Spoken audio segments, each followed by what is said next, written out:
Hey, what's up DIYers? Mike Boards with the Mike Boards channel. Thank you for watching. In the event that your Mercruiser outboard engine is not trimming up and basically making a constant clicking sound, we're going to show you what we ran into. Let's take a look. All right, DIYers, inside the barn now, and I'm trying to get this boat out of the barn to do some maintenance on it. However, I want to show you what we are dealing with. Let's head to the back of the boat. To the back of the boat, we have a Mercruiser inboard, outboard, and we've got the Alpha 1.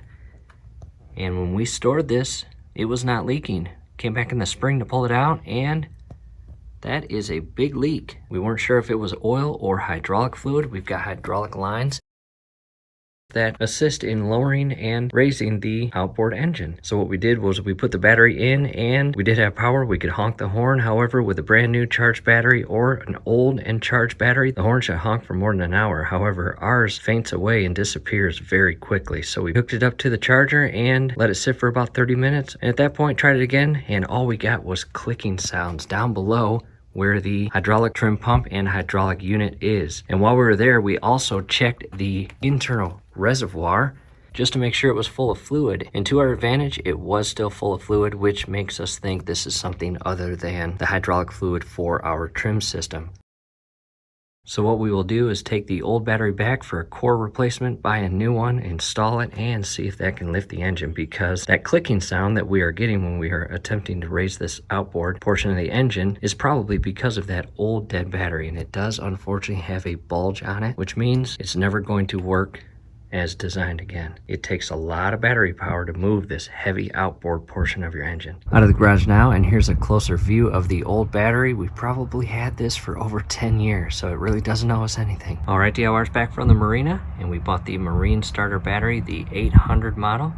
Let's go ahead and install it and see what happens. Coming inside the battery compartment of your boat, I recommend shifting those cables out of the way, both the positive and negative, prior to resting that heavy battery down into your compartment and onto the floor of your boat. Making progress, battery is shifted in place and the cables are connected. Just verify you're putting the right cables on the right leads. To the ignition area, and we'll test our horn. Oh yeah.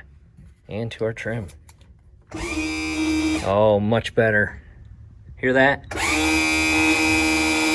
No clicking. Oh, that is such a good feeling. Such a good sound too. I'll bring it all the way up.